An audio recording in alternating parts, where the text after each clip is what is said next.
بسم اللہ الرحمن الرحیم نحمده ونصلی علی رسوله الکریم اما بعد فاعوذ باللہ من الشیطان الرجیم بسم اللہ الرحمن الرحیم وقضى ربك الا تعبدوا الا اياه وبالوالدين احسانا اما يبلغن عندك الكبر او احدهما او كلاهما فلا تقل لهما اف ولا تنهرهما وقل لهما قولا كريما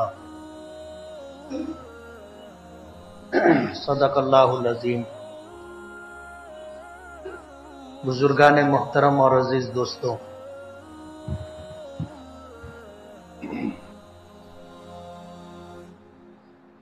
احباب کے تقاضے پر، سماجی ذمہ داران کے کہنے پر ہم نے حقوق العباد کا ایک سلسلہ شروع کیا۔ اللہ تعالیٰ نے جو رشتہ داریاں بنائی ہیں، کسی کو باپ بنایا ہے، کسی کو بیٹا بنایا ہے، باہمی طور پر مختلف رشتہ داریاں اللہ پاک نے بنائی ہیں، اور ان تمام رشتوں کا خیال رکھنا اور اسے حتی الامکان نبھانے کی کوشش کرنا شریعت کا تقاضا ہے۔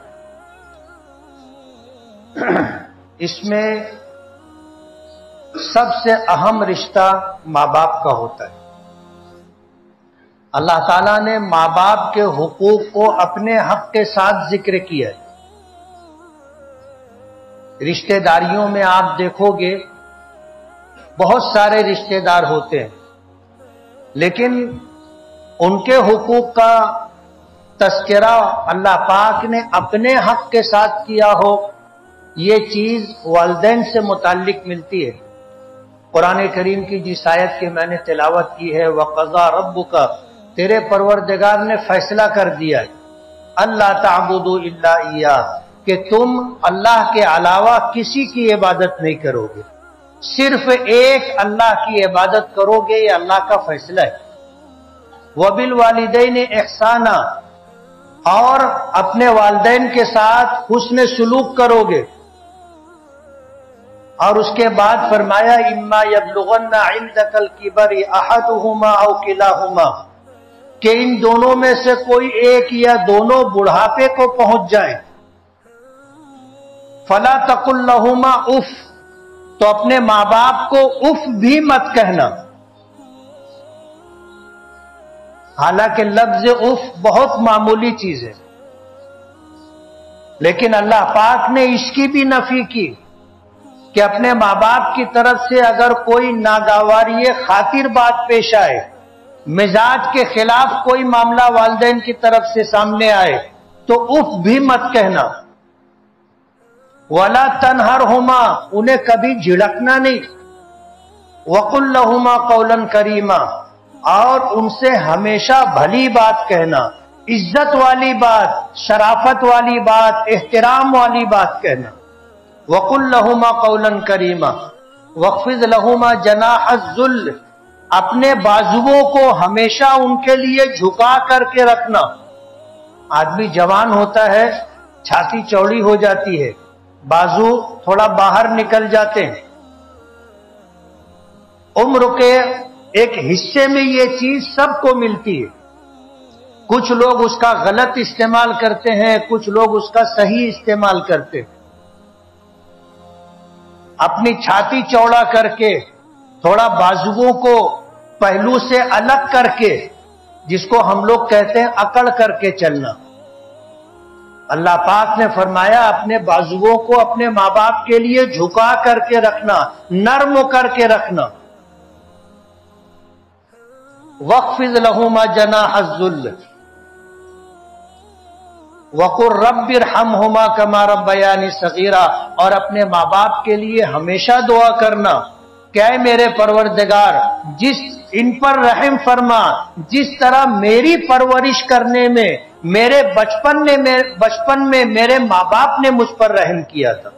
وَقُلْ رَبِّ ارْحَمْهُمَا كَمَا رَبَّيَانِي صَغِيرًا، جب میں صغیر سن میں تھا، بچپن میں تھا، عمر کم تھی، تو میرے ماں باپ نے جس طرح میرے ساتھ مہربانی کا، شفقت کا، رحمت کا معاملہ کیا تھا، میرے ماں باپ کے ساتھ اے اللہ آپ بھی رحمت کا اور کرم کا معاملہ کریں۔ اللہ نے اپنا حق ایک جملے میں ذکر کیا، اللہ تعبدوا الا ایاہ، کہ یہ اللہ کا فیصلہ ہے کہ اللہ کی عبادت، اللہ کی پرستش کے علاوہ کسی کی عبادت اور پرستی نہیں ہو، پرستش نہیں ہوگی، اسی کی عبادت، اسی کی پرستش ہوگی بس۔ اور اس کے بعد 2 آیت کے اندر والدین کے متعلق ذکر کیا۔ نبی کریم صلی اللہ علیہ وسلم سے کسی نے پوچھا کہ ما حق الوالدین، کہ اللہ کے رسول والدین کا حق کیا ہے؟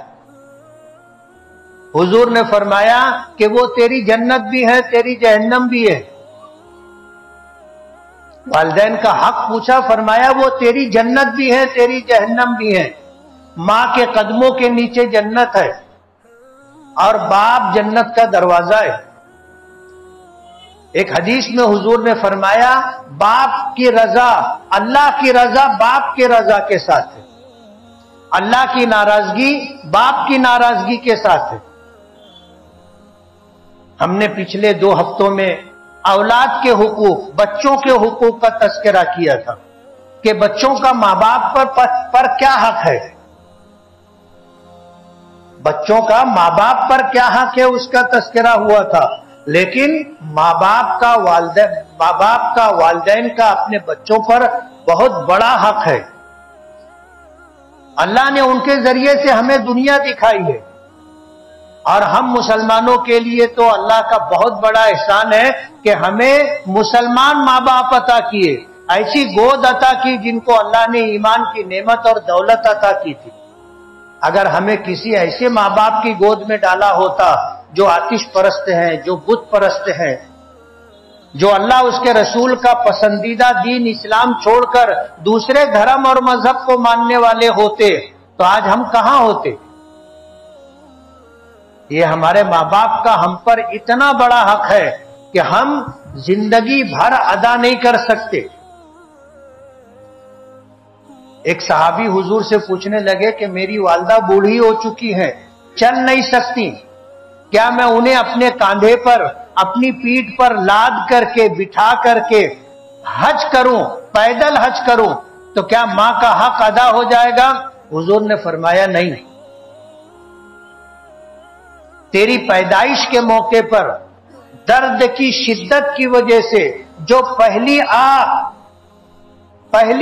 تیری والدہ کے منہ سے نکلی تھی، اس کا حق بھی ادا نہیں ہوگا۔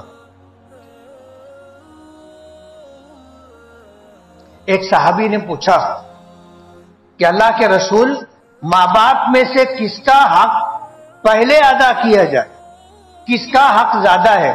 فرمایا کہ تیری ماں کا۔ پھر پوچھا کہ ماں کے بعد کس کا؟ کہا کہ تیری ماں کا۔ پھر پوچھا کس کا حق؟ کہا تیری ماں کا حق ہے۔ اور چوتھی مرتبہ میں حضور نے فرمایا تیرے باپ کا۔ یعنی ماں کا حق باپ کے حق سے بڑھا ہوا ہے۔ ماں کے قدموں کے نیچے اللہ نے جنت رکھی ہے، وہ حدیث پاک میں اللہ کے نبی صلی اللہ علیہ وسلم نے اس کا تذکرہ فرمایا۔ ہم بچے ہوتے ہیں، ہمیں بولنا سکھانا، چلنا سکھانا، کھانا سکھانا، بیٹھنا سکھانا، اٹھنا سکھانا، یہ سب ماں باپ کرتے ہیں، اور ہر ماں باپ کرتے ہیں۔ ایسا نہیں کہ صرف میرے ماں باپ نے کیا، آپ کے ماں باپ نے نہیں کیا۔ بعض بچے کہتے ہیں جب کبھی ماں باپ سے اختلاف ہوتا ہے تو بعض بچے کہتے ہیں یہ تو سب ماں باپ کرتے، یعنی ماں باپ کے حق کی نفی کے لیے، اس کو ہلکا بتانے کے لیے اولاد کبھی کبھی کہتی ہے کہ تم نے ہی کیا، ایسا نہیں ہے، ہر ماں باپ کرتے، سب ماں باپ کرتے ہیں اپنے بچوں کے ساتھ۔ لیکن اس کا یہ مطلب نہیں ہے کہ ماں باپ کا حق کم ہو گیا یا ہلکا ہو گیا۔ اللہ پاک ہمیں بچپن میں جس طرح ماں باپ نے مہربانی اور شفقت کے ساتھ پالا پوسا، ہمارا حق ادا کرنے کی کوشش کی، جب ماں باپ بوڑھے ہو جائیں تو ان کی طبیعت بھی عادتاً چھوٹے بچوں جیسی ہو جاتی، ذہول ہو جاتا ہے، باتیں یاد نہیں رہتی.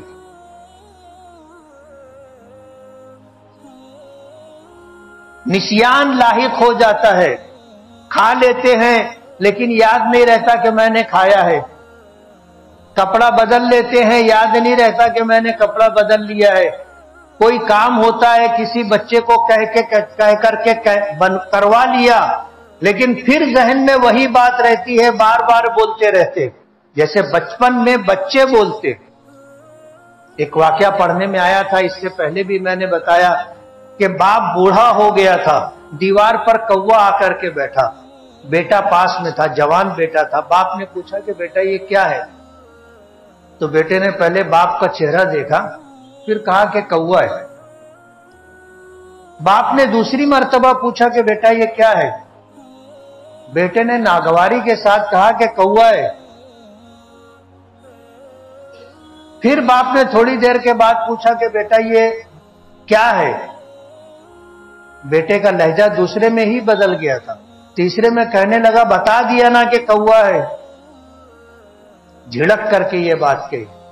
تو باپ نے اس سے کہا کہ بیٹا ایک زمانہ وہ تھا، یہی جگہ تھی، ہم ہی دونوں تھے، اسی دیوار پر کوا آ کر کے بیٹھا تھا، تو نے 10 مرتبہ مجھ سے پوچھا تھا کہ یہ کیا ہے.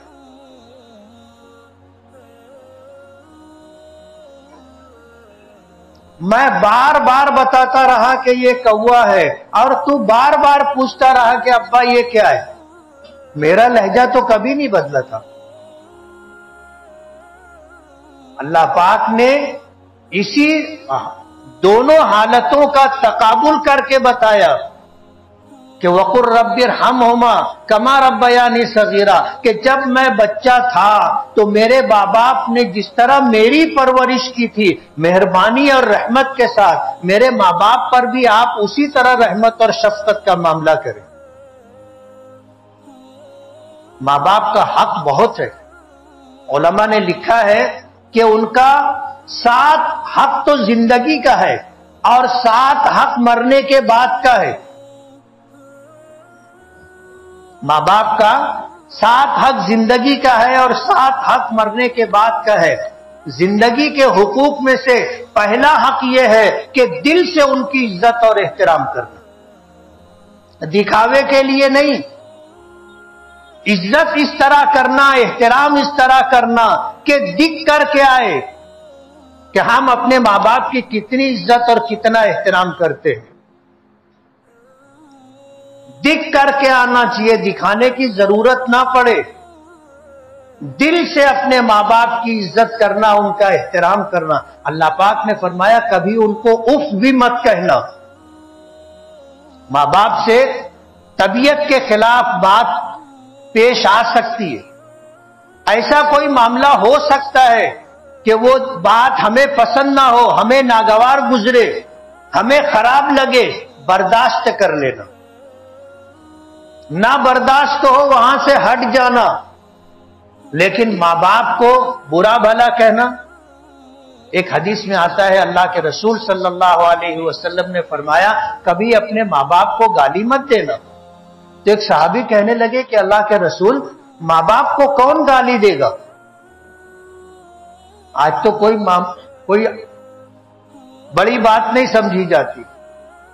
آج تو ہے کہ لوگ اپنے ماں باپ کو گالیاں دیتے ہیں، علن اعلان گالی دیتے ہیں، لوگوں کے سامنے گالی دیتے ہیں. اس زمانے میں حضور سے کسی نے کہا کہ اللہ کے رسول ماں باپ کو کون گالی دے گا؟ تو حضور نے فرمایا کہ تم اگر کسی کے ماں باپ کو گالی دو گے تو وہ بھی تمہارے ماں باپ کو گالی دے گا، اور تمہارا ان کے ماں باپ کو گالی دینا سبب بنا تمہارے ماں باپ کو گالی دلوانے کا. گویا تم نے اپنے ماں باپ کو گالی دی.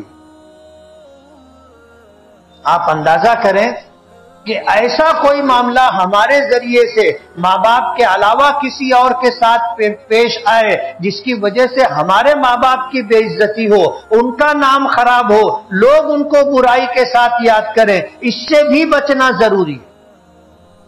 اس لیے دل و جان سے ماں باپ کی عزت کرنا کہ وہ عزت دکھ کر کے آئے.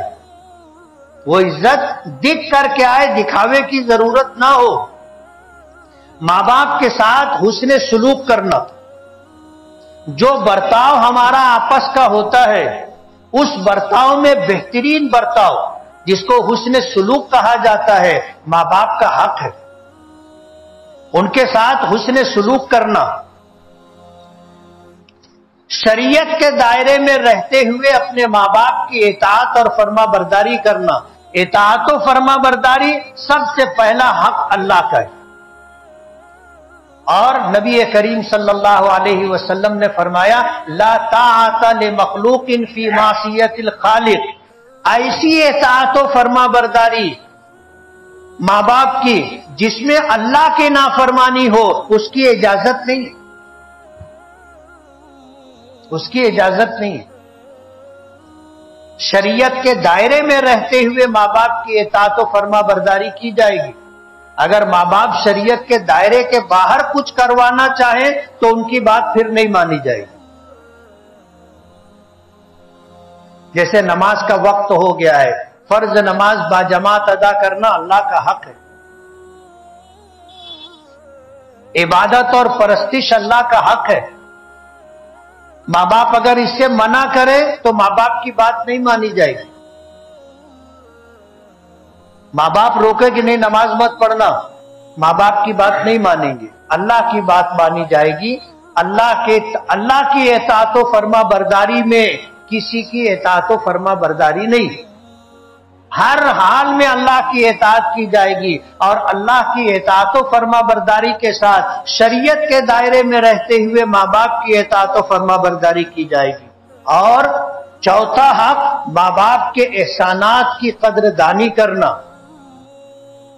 کتنے لوگ ہوتے ہیں ماں باپ غربت کی حالت میں ہوتے ہیں، اپنا منہ کا نیوالا اپنی اولاد کو کھلاتے ہیں، بھوکے رہ کر کے اپنی اولاد کو کھلاتے ہیں، خود موٹا جھوٹا پہن لیں گے، اپنی اولاد کو اچھا پہنانے کی کوشش کریں گے، حیثیت نہیں ہوگی، لیکن بچہ ضد کرتا ہے، ماں باپ اس کی ضد کسی نہ کسی طریقے سے پوری کریں گے۔ جس طرح انہوں نے ہمارے ساتھ معاملہ کیا تھا اور احسان کا برتاؤ حسن سلوک کا معاملہ کیا تھا، اپنے ماں باپ کے ساتھ ساری زندگی اسی طرح حسن سلوک اور احسانات کا معاملہ کریں گے، اور ان کے احسانات کو یاد رکھیں گے، اپنے ماں باپ کے احسانات کو، ہماری پرورش میں ان کی قد و کاوش کو کبھی فراموش نہیں کریں گے۔ ماں باپ کے احسانات کو یاد رکھنا، اس کی قدردانی کرنا، اور ماں باپ کی حاجات اور ان کی ضروریات کو پورا کرنے کی اپنی حتی المقدور کوشش کرنا۔ ماں باپ کی حاجتیں ہوتی ہیں، ضرورتیں ہوتی ہیں، ان کو وقت پر کھانا ملنا چاہیے، اگر خدا نخواستہ بیمار ہو جائیں ان کے علاج و معالجے کی فکر کرنی چاہیے، اچھی حالت میں ان کو رکھنا چاہیے، اچھا صاف ستھرا کپڑا، ان کا بستر صاف ستھرا ہو، ان کے رہنے کی جگہ صاف ستھری ہو، اچھی حالت میں ان کی حاجات اور ضروریات کو جان کر کے اس کو پورا کرنے کی کوشش کرنا، اور پھر اپنے ماں باپ کی خوشحالی کے لیے، اپنے ماں باپ کی خوشنودی کے لیے لمبی عمر کی دعا کرنا کہ اللہ میرے ماں باپ کی عمر میں عافیت کے ساتھ برکت عطا فرما، انہیں ہمیشہ صحت، عافیت اور تندرستی کے ساتھ رکھنا۔ ماں باپ کے لیے جب دعا کے لیے آپ ہاتھ اٹھائیں، اپنے ماں باپ کے لیے دعا کرنا۔ حضرت ابراہیم علیہ نبینا علیہ السلام کے واقعات میں آتا ہے، انہوں نے دعا کی تھی ربنا اغفر لی ولوالدی وللمؤمنین یوم یقوم الحساب، کہ اے میرے پروردگار میری مغفرت فرما، ربنا اغفر لی ولوالدی، اور میرے والدین کی مغفرت فرما، وللمؤمنین یوم یقوم الحساب، اور قیامت کے دن میدان محشر میں جتنے صاحب ایمان ہوں گے سب کی مغفرت فرما۔ حدیث پاک میں آتا ہے کہ یہ دعا جو ہے وَلِلْمُؤْمِنِينَ يَوْمَ يَقُومُ الْحِسَابِ، کسی ایمان والے کی مغفرت کی آدمی دعا کرے گا، اللہ پاک کم سے کم اس کو ایک نیکی دیں گے، ایک ایمان والے کے بدلے میں ایک نیکی. اور قیامت کے دن کتنے صاحب ایمان ہوں گے اللہ بہتر جانتا ہے. یعنی ایک جملہ صرف کہنا ہے دعا کے لیے ہاتھ اٹھا کر کے، اپنی مغفرت کی دعا کرنا اپنے لیے ہو گیا، ماں باپ کی مغفرت کی دعا کرنا ان کے حق کی ادائیگی کے لیے ہو گیا. لیکن یہ کہنا وَلِلْمُؤْمِنِينَ يَوْمَ يَقُومُ الْحِسَابِ، میدان محشر میں جتنے صاحب ایمان ہوں گے سب کی مغفرت فرما. ہر صاحب ایمان کے بدلے میں اللہ ایک نیکی عطا کریں گے. اور کتنے لوگ ہوں گے اللہ بہتر جانتا ہے. ایک جملہ کہنے میں بے شمار نیکیاں اللہ پاک عطا کریں گے. جب دعا کے لیے آدمی ہاتھ اٹھائے پوری امت مسلمہ کے لیے دعا کرنا چاہیے. والدین کا تو حق ہے، والدین کی حق کی ادائیگی کے لیے ان کے دعا کرتے رہنا، اور جب تک وہ بقید حیات رہیں ان کی زیارت کرتے رہنا، ان سے ملتے جلتے رہنا.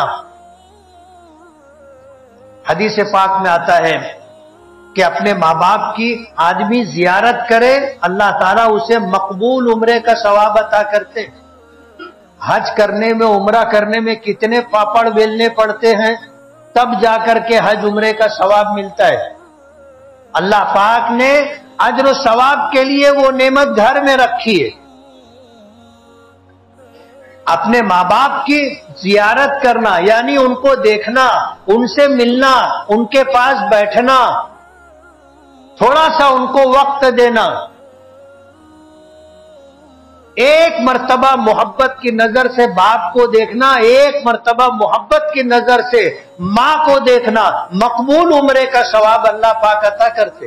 ایک صحابی کہنے لگے اللہ کے رسول اگر میں دن میں بار بار دیکھوں اور 70 مرتبہ دیکھوں تو فرمایا کہ اللہ پاک بار بار مقبول عمرے کا اور 70 مرتبہ مقبول عمرے کا ثواب عطا کریں. محبت کی نظر سے ایک مرتبہ دیکھنے پر اللہ مقبول عمرے کا ثواب عطا کرتے. یہ 7 حق ماں باپ کے زندگی میں ہے، 7 حق ان کے انتقال کے بعد ہے. ایک تو یہ کہ ہمیشہ ان کے لیے دعائے مغفرت کرنا، یہ ان کا پہلا حق ہے. دوسرا حق ان کے لیے ایصال ثواب کرنا، اور ایصال ثواب میں بہترین ایصال ثواب مال خرچ کرنا ہے.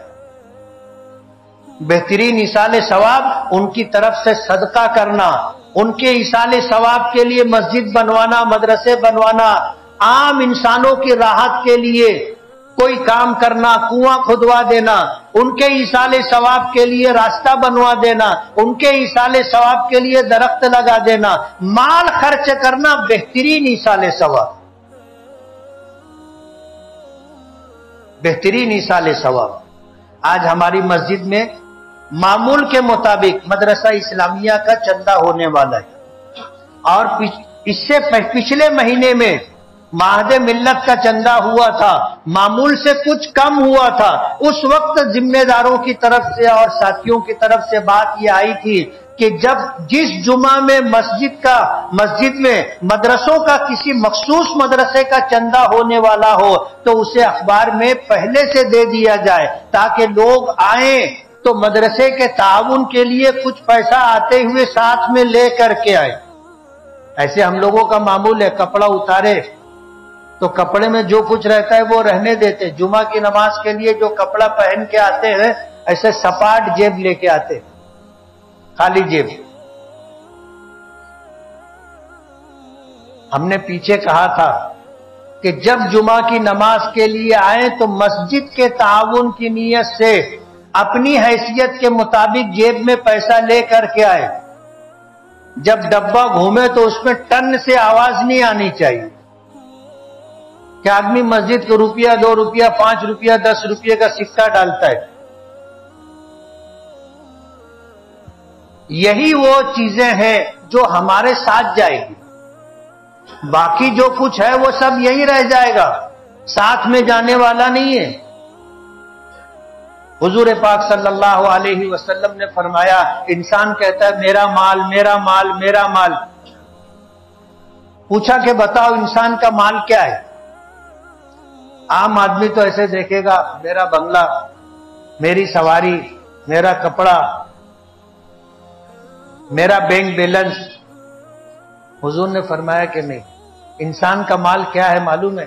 جو کھا لیا، جو پی لیا، جو پہن لیا، یہ نفع میں ہے۔ کس میں ہے؟ یہ نفع میں ہے۔ انسان کا مال وہ ہے جو اللہ کے راستے میں خرچ کر دیا، اللہ کے راستے میں خرچ کر دیا، وہ انسان، وہ مال اس کا ہے، یہ جائے گا کل قیامت کے دن، یہی خرچ کیا ہوا مال اس کے ساتھ، اس کے پاس رہے گا۔ باقی دنیا میں جتنی جائیداد، پراپرٹی، بینک بیلنس، یہ سب آدمی چھوڑ کے چلا جائے گا۔ دنیا کا ایک نظام ہے، ایک گھر ہوتا ہے، کسی کا ہوتا ہے، اس کے بعد پھر کسی کا ہوتا ہے، اس کے بعد پھر کسی کا ہوتا ہے، یہ ایک سلسلہ چلتا رہتا ہے اور قیامت تک چلتا رہے گا۔ یہ گھر میرا گھر نہیں ہے، مجھ سے پہلے میرے باپ کا تھا، اس سے پہلے ان کے باپ کا تھا، اس سے پہلے ان کے باپ کا تھا۔ آدمی کہتا ہے میرا، لیکن اس کا رہتا نہیں ہے، گیا چھوڑ کر کے چلا گیا۔ میرا مال وہ جو میں نے اللہ کے راستے میں خرچ کر دیا، اللہ کے راستے میں خرچ کر دیا، ہمارے لیے اللہ کے خزانے میں جمع ہو گیا۔ کب ملے گا؟ میدان محشر میں، جب ہمیں حاجت اور ضرورت ہوگی، جب ہمیں حاجت اور ضرورت ہوگی، اس وقت انسان سوچے گا کاش میرے پاس کتنا تھا، میں سارا اللہ کے راستے میں خرچ کر کے آتا تو آج مجھے یہاں ملتا، میں جو چھوڑ کر کے آ گیا وہ تو میرا نہیں رہا۔ کتنے لوگ خوش نصیب ہوتے ہیں کہ مال چھوڑ کر کے گئے تو ان کی اولاد مال کو بڑھاتی بھی ہے اور ماں باپ کے لیے ایصال ثواب کے لیے اللہ کے راستے میں خرچ بھی کرتی ہے۔ یہ صدقہ جاریہ ہے، نیک اولاد۔ نیک اولاد آپ چھوڑ کر کے جاؤ گے، جو کچھ چھوڑ کر کے جاؤ گے اس میں خیر کے کام کرے گی، یہ تمہارے لیے صدقہ جاریہ ہے۔ اور کتنی اولاد ایسی ہوتی ہے کہ جو چھوڑ کر کے جاتے ہیں، جو چھوڑ کر کے جاتے ہیں، اولاد انہیں گناہوں میں، خرافات میں، رسومات و رواجات میں خرچ کرتی ہیں، اللہ کے راستے میں نہیں خرچ کرتی، اپنی عیش و عشرت پر خرچ کرتے۔ کمایا تھا باپ نے، حساب کون دے گا؟ باپ دے گا۔ حساب کون دے گا؟ باپ کو حساب دینا ہے۔ اولاد اڑا رہی ہے، کہتے ہیں نا مال مفت دلے بے رحم۔ آیتے میں بغیر محنت اور مشقت کے جو مال ملتا ہے اس کی قدر دانی نہیں ہوتی۔ تو بہترین ایصال ثواب مال خرچ کرنا ہے، اپنے والدین کے لیے ایصال ثواب کرنا، اور اگر ماں باپ پر کسی کا قرض ہو یا ماں باپ پر کسی کا حق باقی ہو تو سب سے پہلے اس کو ادا کرنا۔ ہم لوگ جب میراث تقسیم کرنے بیٹھتے ہیں تو قرضہ ادا نہیں کرتے، قرضے کی چٹھی پھاڑ کے پھینک دیتے، قرضے کی چٹھی پھاڑ کے پھینک دیتے، جس کا تھا وہ دے گا۔ جب کوئی مانگنے آتا کہ وہ کس کو دیا تھا، بولے تمہارے باپ کو، بولے وہ مر گئے، جاؤ قبرستان ان کی قبر پر جا کے ان سے لے لے۔ اور میراث کی تقسیم میں ہم یہ بھی کرتے ہیں کہ قرضہ بانٹ لیتے۔ کیسے بانٹتے ہیں؟ کہ باپ کے ذمے 10 لاکھ قرضہ تھا، 2 بیٹے ہیں، 5 تو ادا کرنا، 5 میں ادا کروں گا۔ کوئی مانگنے آیا، بولے ہاں کمائیں گے اور دیں گے، قرضہ بھی بانٹ لے۔ جبکہ شریعت کا حکم یہ ہے کہ میراث تقسیم کرنے سے پہلے 3 حق مقدم ہے، مال کے بٹوارے سے پہلے 3 حق مقدم ہے۔ سب سے پہلا حق مرنے والے کے مال میں اس کی تجہیز و تکفین ہے، اس کے پیسے سے اس کے کفن دفن کا انتظام کیا جائے گا، چاہے اس کے کفن دفن میں مرنے والے کا پورا چھوڑا ہوا مال لگ جائے۔ جیسے اس نے 1000-2000 روپیہ چھوڑا تھا تو وہ 1000-2000 روپیہ اس کی تجہیز و تکفین پر خرچ کیا جائے گا۔ سب سے پہلا حق تجہیز و تکفین۔ دوسرا حق قرض کی ادائیگی۔ اس کے ذمے اگر کسی کا قرض ہے تو پہلے اس کا قرضہ ادا کریں گے، چاہے قرضہ ادا کرنے میں پورا ترکہ لگ جاوے۔ پہلے ماں باپ کے ذمے جو قرض ہوگا وہ قرض ادا کریں گے۔ اور تیسرا حق یہ کہ اگر مرنے والے نے وصیت کی ہو کہ میرے مال میں سے 1/3 مال مسجد میں دے دینا، مدرسے میں دے دینا، یتیم خانے میں دے دینا، یتیموں پر، بیواؤں پر، مسکینوں پر، بیماروں اور حاجت مندوں پر خرچ کرنا، ان کی وصیت پوری کی جائے گی۔ یہ وصیت پوری کرنا واجب ہے، اور ہر انسان کو وصیت لکھ کے رکھنا چاہیے، پتہ نہیں کب انتقال ہو جائے۔ وصیت لکھ کے رکھنی چاہیے۔ وصیت میں مال کے علاوہ بھی دوسری چیزیں ہیں، انشاءاللہ اس کی تفصیل بتائیں گے۔ تو تیسرا حق یہ ہے کہ وصیت پوری کرنا۔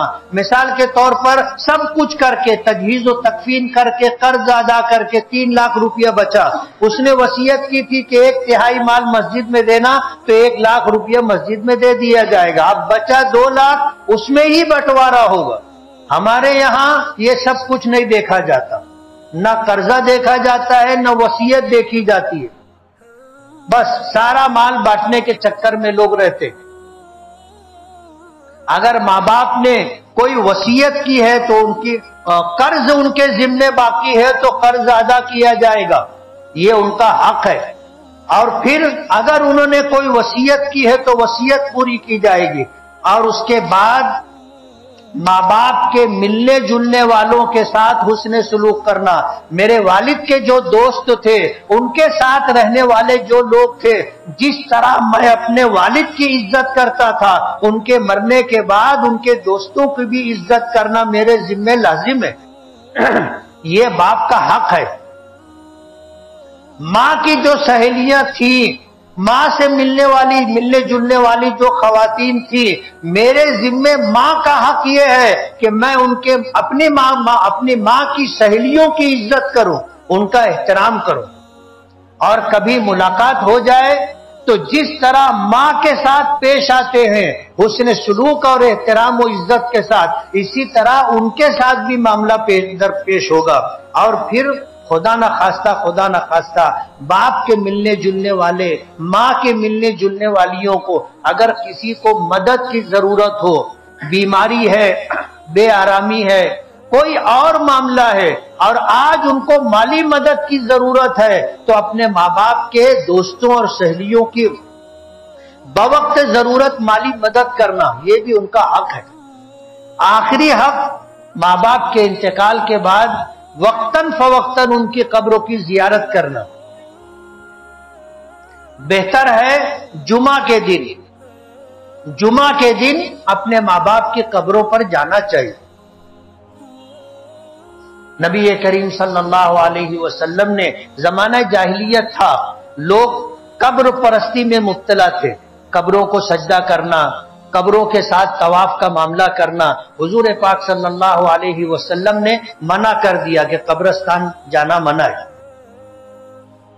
کچھ زمانہ گزرا اسی حالت میں، جب لوگوں کے عقیدے کی اصلاح ہو گئی، اس کے بعد حضور نے فرمایا کنت نہیتکم عن زیارت القبور الا فزوروها، کہ میں نے تمہیں قبروں کی زیارت سے منع کیا تھا، لیکن اب تم قبروں کی زیارت کیا کرو۔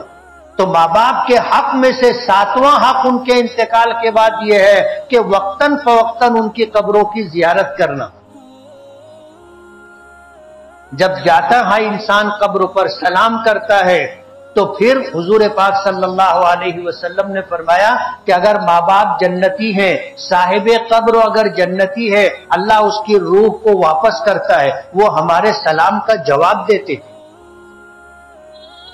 وہ ہمارے سلام کا جواب دیتے ہیں، ہماری آواز ان تک پہنچتی ہے، وہ سنتے ہیں، حتیٰ کہ ہمارے قبر چلنے کی جو آہٹ ہوتی ہے، پیروں کی جو چاپ ہوتی ہے، وہ بھی وہ سنتے۔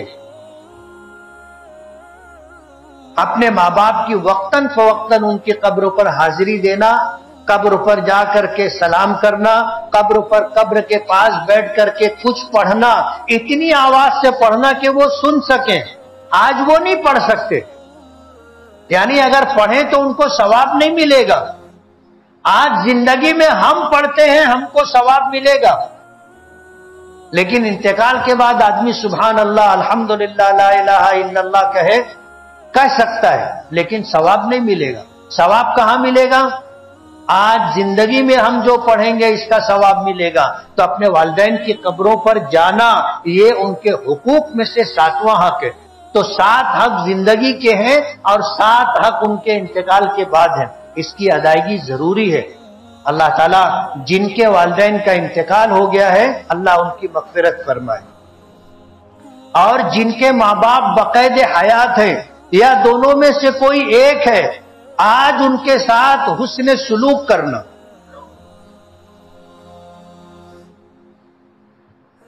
یہ ان کا حق ہے، ان کو راضی رکھنا یہ حق ہے۔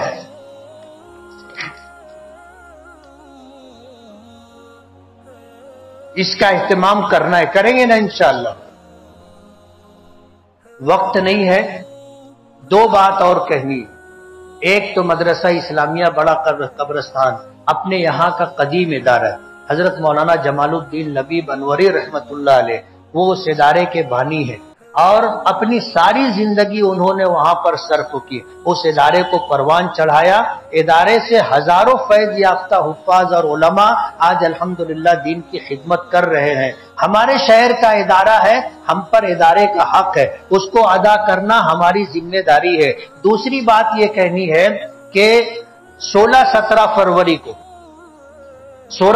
فروری کو تبلیغی اجتماع ہے شالیمار ہوٹل کے پیچھے، شملہ ان ہوٹل کے پیچھے، اور کافی کام باقی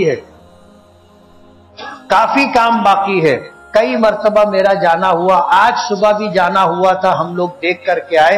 آپ سے گزارش ہے کہ کام مکمل ہو جائے، اس کے لیے اپنا تھوڑا سا وقت فارغ کر کے جائیں۔ آج جمعہ کا دن ہے، کاروبار بھی بند ہے، ہم لوگ ادھر ادھر گھومنے پھرنے جاتے ہیں، عصر کی مغرب کی نماز ضائع ہو جاتی ہے، وہاں جائیں گے کام بھی ہو جائے گا اور ہمارے تھوڑی آؤٹنگ بھی ہو جائے گی، اور اسی کے ساتھ ہمیں نماز با جماعت عصر اور مغرب بھی مل جائے گی۔